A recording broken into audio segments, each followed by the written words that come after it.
Just across the Blue Ridge Mountains, cash-starved school administrators in Lynchburg are talking about charging students to play on sports teams.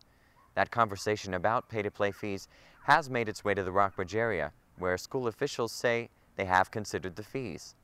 This has some people, like Sam Byers, worried. Sam Byers has been a band booster in Buena Vista for 28 years, since her daughter joined the school band in the 5th grade. When I first became a booster, a gentleman called Ray Ferguson told me the only way out was to die. And I'm a firm believer of that right now. For decades, in communities all over the country, school bands and their boosters have been a familiar sight, selling candy outside big box retailers and running car washes in the school parking lot. Byers and other Buena Vista residents meet once a month in the band room at Perry McClure High School to organize similar events and to discuss the concessions they sell at the Perry McClure sports games. The money they raise pays for kids' instruments, uniforms, and trips to play as far away as New York City. The impact of the booster sales, Byers says, huge. It depends on the weather a lot. We usually take in maybe $15,000 to $20,000 a year. Thanks to the band boosters, says Perry McClure music director Anna Jarrett, the kids pay hardly anything to play. The biggest expense is getting started in 6th grade, and once that's done, it's like we raise money for the rest of it. The band did try pay-to-play fees once, but before the idea got off the ground, Byers pulled the plug. We tried it 3 or 4 years ago, did not fly. Parents were just not interested, and we talked about it, and we had actually set a fee, maybe I think it was $50 or $75, and when it came down to doing it, we just couldn't do it. You can't ask those people to pay $75 to play, to come to a band. At Rockbridge County High School, athletic director Rick Lawless says paying to play on his teams would add to student stress. They may have the money, but they may also, there may be the choice here.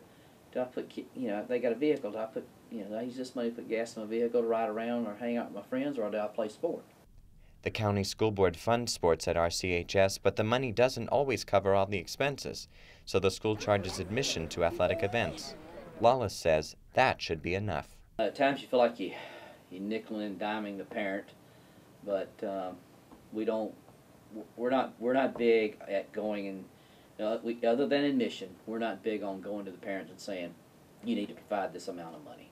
Charging RCHS athletes to play sports could raise more than $10,000 a year, but Lawless says he's not interested. I think they might see a decrease in participants, and we don't want that. Gosh, we don't want that. For now, neither does Rockbridge County School Board Chair Laura Hufnagel. She says pay-to-play fees wouldn't have much impact on the budget. I think some surrounding counties are $5 million short to try to cover that with having students pay to play. You're not, it's a drop in the bucket compared to what you really need. And, Hufnagel says, pay-to-play gets in the way of the school board's priority, education. You're learning valuable lessons that you can't learn in the classroom, and we feel like if you went to pay-to-play, you're going to lose the opportunity for some students to have that, to play, to learn. Still, with the current budget restraints, Hufnagel is reluctant to make any promises.